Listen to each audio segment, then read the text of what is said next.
Šodien ir trešdiena, tāpēc šeit es, Nadīna, un raidījums Postskriptum. Šodien raidījumā redzēsiet to, kā Ogres apriņķa tautas deju dejotāji trenējas lieliem dziesmu un deju svētkiem, kā arī to, cik skaists pasākums notika Ikšķilē režisoras Margas Teteres piemiņai par godu.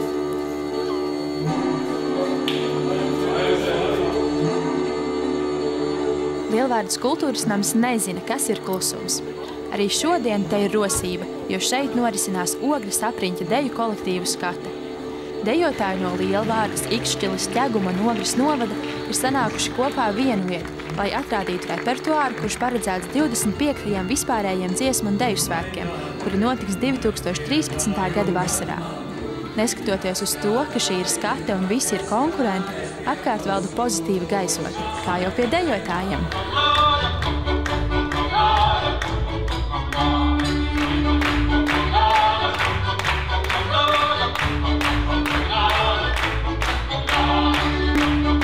Pats galvenais ir dziesmu un deju svētki, kas notiks nākošā gadā Rīgā. Un jau šogad mēs esam iesākuši apgūt repertuāru visā Latvijā. Un arī šīs skates tas galvenais un noteicošais ir apskatīties, kā iet kolektīviem ar repertuāru. Varbūt ieteikt kādus vēlējumus, ko turpmāk uz priekšu vēl atlikušo gadu darīt, lai nākošā gada pavasarī tas dejojums būtu veiksmīgāks un kā rezultātā arī izdotos deju svētki. Gandarījums būtu gan pašiem dejotājiem, gan skatītājiem, gan arī mums organizatoriem. Jo būtībā jau deju svētku tas pamatprincips un pamatbūtība ir tā kopā dejošana. Es tautdejas dejoju jau no 2 gadu vecuma, tā kā es visas citas dejas nemaz nepazīstu. Un tautiskās dejas man asociējās ar Latviju un esmu patrioti, man ļoti patīk dejot tautiskās dejas. Un tauta deju kolektīvos vienmēr tāda atmosfēra. Visi ir draudzīgi, vienmēr visos pasākumos viens otram palīdz. Man liekas, nevienā citā kolektīvā, ko tas sarīkam dejās nav tā atmosfēra tik pacelājoša kā tautai kolektīvos.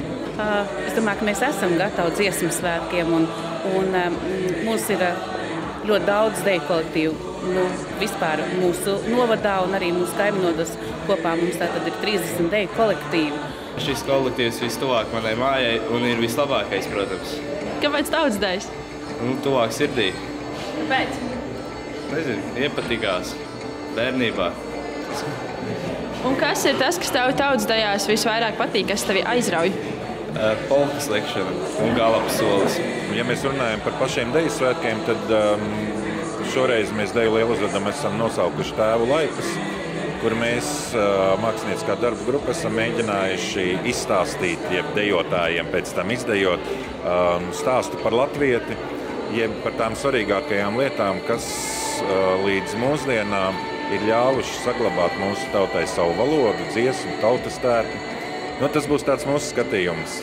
21. gadsimta latvietis vēl aizvien runā latviešu valodā, vēl aizvien dejo latviešu dejas, skan latviešu tautas dziesmu, un mēs dejojam latviešu tautas tērpā.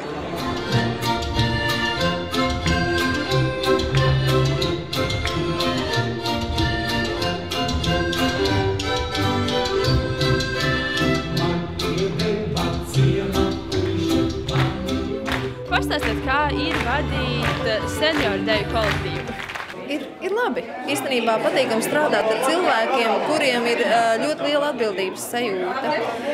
Tas attiecās uz mēģinājumu apmeklēšanu, ja, un tas viņiem nav šis kolektīvs tikai tāpēc, lai atnāktu uz skatē parādīt rezultātus, bet tas ir daļa no viņa dzīves. Tā ir pat tāda sociāla nepieciešamība būt kolektīvā, nākt cilvēkos.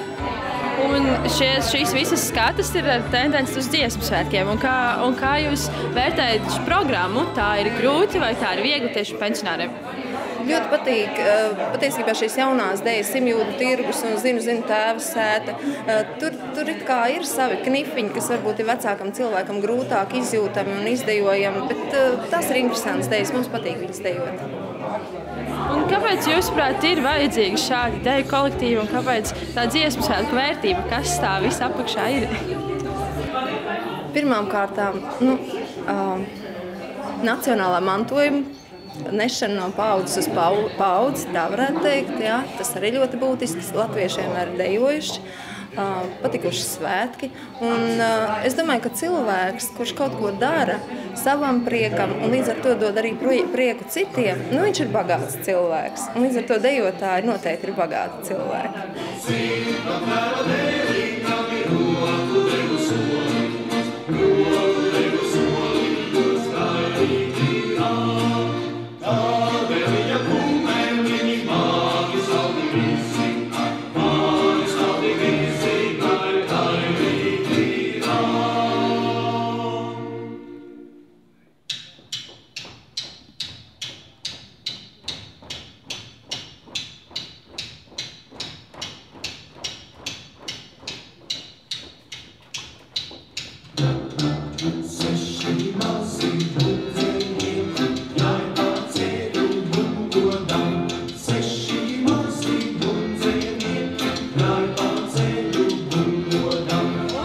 Jau jūs dejojat tautas dejas?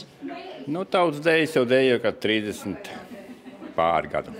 Kas ir tas, kas jūs šos 30 gadus motivē dejot? Motivē dejot tas, ka ir prieks, ka sanāk visi kopā, izklaidēties, padejot. Kopā jautri. Dejot ir labi. Vai ir mainījusies tā dejas tradīcija šo gadu laikā? Repertuārs jau mainās katru gadu, vai ne? Tajos gados, kad es sāku dejot, tas bija, principā, tad bija jaunāks un dejas bija ātrāks. Tagad ir gados bišķi vairāk un dejas ir lēnāks. Bet es jau varētu izdejot arī tas ātrās dejas. Savos gados vēl. Jūs esat jauniešu kolektīvu vadītāji. Kā ir gatavot jauniešus? Jauniešus gatavot grūti. Jārēķinās ar viņu vajadzību un vēlmi, jo viņiem ļoti daudz. Gribās visu kaut kur piedalīties, ne tikai dejošanā, bet diezgan smaga tā gatavošanās ir. Jo dejotājiem jābūt vienmēr gataviem jebkurā momentā kaut kur aizbraukt un kaut ko parādīt, ko viņi māk. Ne tikai tas, bet jābūt precīziem un jāiemācās viss tā, lai tiešām varētu kaut ko labu sniegt skatītājiem un arī žūrijai, kas vērtē. Kā jūs vērtējat dejas? Dejas ir grūtas vai nav nemaz tik grūtas? Kā kuram? Tas atkarīgs atkal no līmeņa. Vai dejotais sen dejo, vai tikko atnācis. Arī ļoti liela atšķirība, kas ir kuram jāapgūst vairāk. Vēl ir neliels uztraukumiņš, vai ir vēl viena deja palikusi, ko nodejot. Tā katru gadu uz skatēm, jo tas ir ļoti svarīgi priekš manis. Kāpēc tev tas ir svarīgi?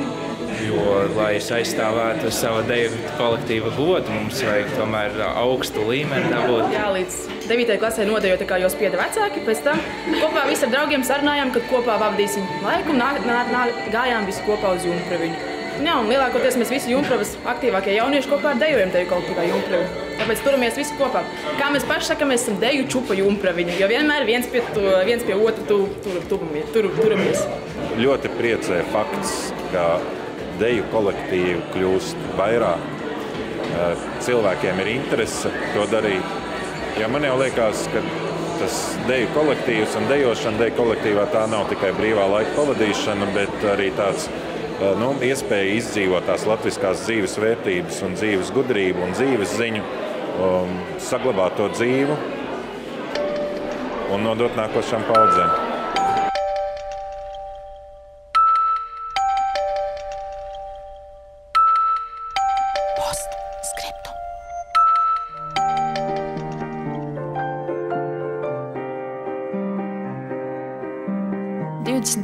Martā Ikšķilas kultūras namā notika atmiņu vakars.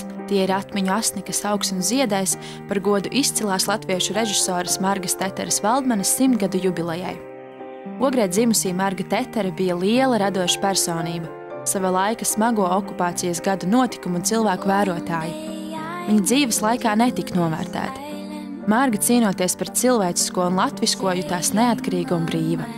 Jubilejai par godu Ikšķilē bija pulcējušies viņas laika biedri, draugi un kolēģi, lai dalītos atmiņās, stāstos un pārdomās par trauksmaino patriotisko un enerģisko Margu Teteri un viņas dzīvi. Ja, un šī 3. diena bija pamatā veltīta Margas Teteres jubilejai. Marga Tetere ir bijusi pietiekami izcila personība, un šeit Ikšķelē viņa ir studējusi izrādes un strādājusi ar Ikšķeles amatieru teātri 25 gadus. Tas tomēr ir ievērojams laiks, un šajā laikā, viņas darbības laikā, šis teātris tiešām guva lielus panākumus. Pirmkārt, jau tajās atmiņās ļoti daudz cilvēku viņu atcerās.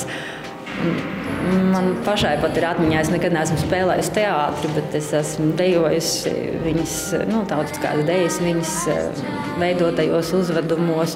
Un nāk prātā tie teicieni un tās frāzes un tas, ko viņa ir teikusi, jo viņas enerģija, kā jau te vairāk teica, bija vienkārši nepārspējama. Un vienmēr viņas darbā jūta tādu aizrautību, tādu dedzību, un kad tiešām viņai jāsaka, kas kur tu ņēmi to spēku, Marga, un viņa atbildēja tā, to es ņēmu no tautas dainām un no smilģa lieluma. Es domāju, ka pirmkārt jau viņa zināmā veidā bija novatori, un viņa bija ļoti stipri pieķērusies nacionālajai idejai, un tāpēc faktiski viss tie viņas lielie uzvedumi, ko viņa veidoja, bija tā kā saistīti ar to nacionālo domu, un nevēl tad, kad Ikšķelē tā estrādi, taisn uz Ikšķeles estrādi brauc un tapa vesti visi tie cilvēki, kas ir no ārzemēm. Man liekas, ka tā ir tā viņas nenovērtējumā loma, nevēl tāpēc viņai tik ļoti mieži bija Rainis, un viņa bija traka, un viņai patika smiļģi idejas, un tā kā es nobeidzot teicu šo pasākumu, acīm redzot, viņas piemērs ir tas, ka viens cilvēks var izdarīt ļoti daudz kā paliekoši. Un ar saviem, tā teikt, darbiem, atstāt būtisks pēdas cilvēku atmiņā. Man bija ļoti liels respekts pret Margu Teteri. Manā izpratnē viņa bija liels režisors. Bet strādāt ar Margu Teteri nekad nebija grūti. Viņa ļoti mācīja cilvēkus vest, izvilināt to labāko, kas cilvēkā ir. Viņa kaut kā saredzēja, es nezinu, ne tikai ārieni, bet arī iekšējo dzīvi, katrā cilvēkā iekšējo pasauli.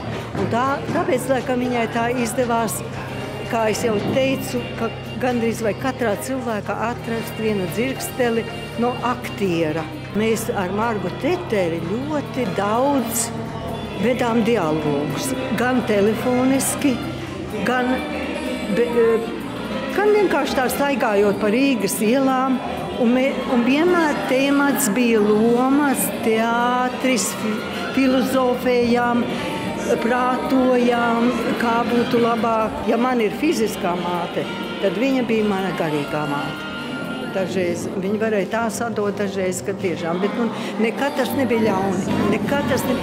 Tas viss kalpoja vienam mērķim, lai aktieris savu lomu labi nospēlē.